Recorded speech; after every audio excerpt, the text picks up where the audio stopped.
All right, my next project is going to be start of a blowgun, bamboo or cane or whatever. This is bamboo. It's kind of small, but um, what I did was I cut this end off. You can see it matches, and then I turned it around and I put it to this end, and it's like the same size. So that tells me that it's basically the same size all the way through. And then I split it so that I can get inside and cut the nodes out. Now, my next one when I make the real one, I'm going to use a skinny bamboo and make a drill and just drill all the way through and see how that goes. But I think this technique is something like they use in the Amazon. They split the tree and then carve two grooves in it and then glue it back together, which is what I'm going to do. And I've already started a little bit.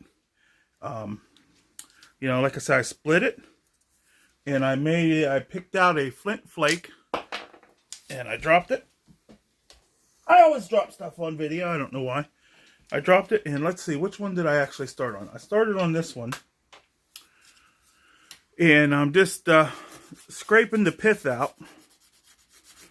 Not trying to change any diameter or anything. And making sure that I go lengthwise so that it's smooth. And when we get to these little, where the nodes are, that's being a little bit difficult, but I found one of my sandstones. Let me show you here. And I'm going to look for a better sandstone before I do the real one.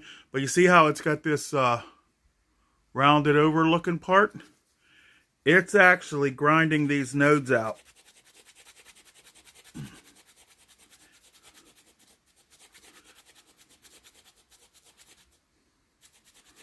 Really well. Now, the other thing I made was a antler sander. I kind of cheated a little and I used modern sandpaper, but what I think I'm going to do when I make the quote real one, I'm going to take the antler or a curved stick so I can see how this varies in diameter. I want to carve it so that I can use it all the way up to like a 1/2 inch.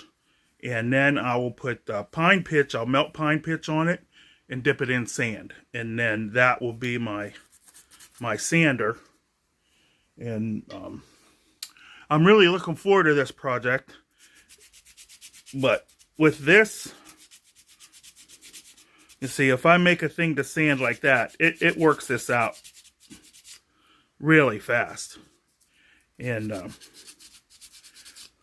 so that's the progress I've made so far. I made a tool to smooth the inside. I like it because it's, it goes different fatnesses or thicknesses or whatever you want to call it.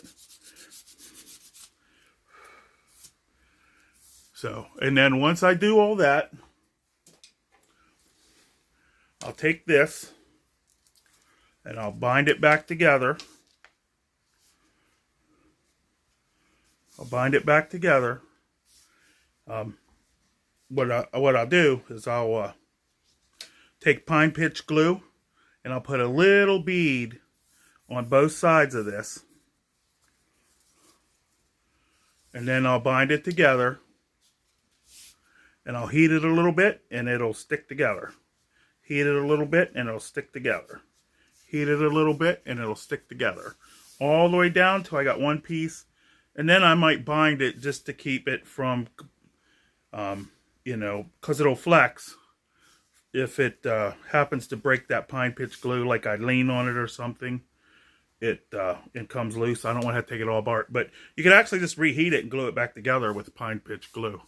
So that's my future project. This is a big one because I'm making stuff to hunt, fish, and just shoot for the fun of it.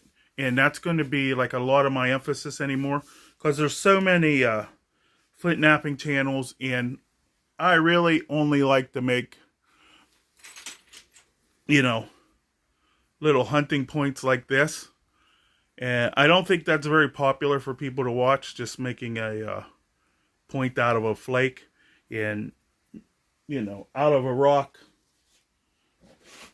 which I think it should be, you know, out of a rock, this size, I will get 50 points instead of one biface that might break when I get almost done.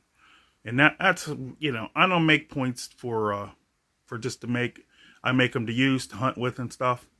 Jewelry, yes, but use and hunt with. So look forward to my channel. It's going to be a lot more actually handcrafting.